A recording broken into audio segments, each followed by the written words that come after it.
মসজিদে আজান দেওয়ার কারণে ভারতে একজন সম্মানিত ইমামকে গ্রেফতার করেছে ভারতীয় পুলিশ প্রশাসন।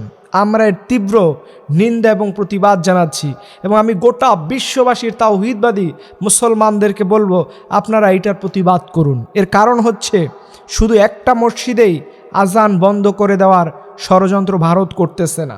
আপনারা লক্ষ্য করে দেখবেন, এগুলো পেপার পত্রিকার মধ্যে আসে না, এগুলো পেপার পত্রিকাতে এখন ছাপানো হয় না। আমার দেশে একটা পত্রিকা আছে প্রথম অন্ধকার, এরা সবসময় দেখবেন ভারতীয় পররাষ্ট্রমন্ত্রী, ভারতের কোন মন্ত্রী কি বলছে বাংলাদেশের হিন্দু মুসলমানদের ব্যাপারে, এই ব্যাপারে বড় হেডলাইন করে তারা পত্রিকায় ছাপায়।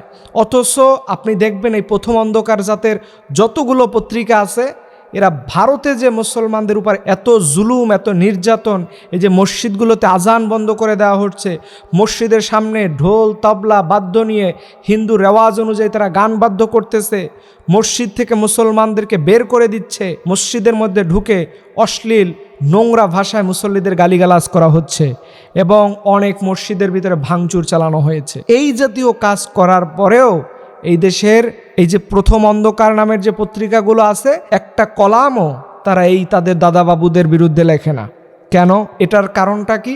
এটার মূল কারণ হচ্ছে এই জমিনে বসে তারা ভারতীয় আগ্রাসনকে এই দেশকে প্রতিষ্ঠা করতে চায়। এর মূল কারণ হচ্ছে তারা ভারতকে খুশি করার জন্য বাংলাদেশে যত প্রোপাগান্ডা ছড়ানো দরকার হয় তারা এই পত্রিকাগুলো করতেছে। আপনারা একটা বিষয় লক্ষ্য করবেন, এখন থেকে যদি গোটা বিশ্বের মুসলমানরা এই ব্যাপারে সোচ্চার না হয়, আগামীতে এই ভারতে ইসলামকে ধর্মীয়ভাবে লালন পালন করা, ইসলামের রীতি নেওয়াজ অনুযায়ী চলা, এটা মানুষের জন্য বড্ড কঠিন হয়ে যাবে। পার্সোনালি আমাকে অনেকে মেসেজ দিয়ে বলে, হুজুর এই যে ভারতের ব্যাপারে আপনি অনেকগুলো কথা বলেন, আমরা খুবই আনন্দিত বোধ করি। কারণ হচ্ছে এই আমাদের দুঃখ দুর্দশা নিয়ে অনেক আলেমরা এটা নিয়ে কথা বলে না, তারা দেখবেন চুপচাপ থাকে, সুবিধাবাদ জিন্দাবাদ। কিন্তু আপনি প্রায় সময় বলেন এবং আপনি আরও বলবেন, আমি আমার জায়গা থেকে এটা প্রতিবাদ করে যাব। কারণ গোটা পৃথিবীর জমিনে কোথাও যদি মুসলমানদের নির্যাতন করা হয়, কোথাও যদি মুসলমানদের নিপীড়ন করা হয়, সেটা আমার কলিজায় লাগবে। আর বিশ্বের সকল মুসলমানই হচ্ছে একটা আত্মা। এই একটা আত্মার যে কোনো জায়গাতে আপনি আঘাত দিবেন, সে আত্মা ফ্রান্সে হলে, সে আত্মা ভারতে হলে, সেটা আমেরিকাতে হলে, আমি বাংলাদেশে মুসলমান হিসেবে আমি কষ্ট পাই।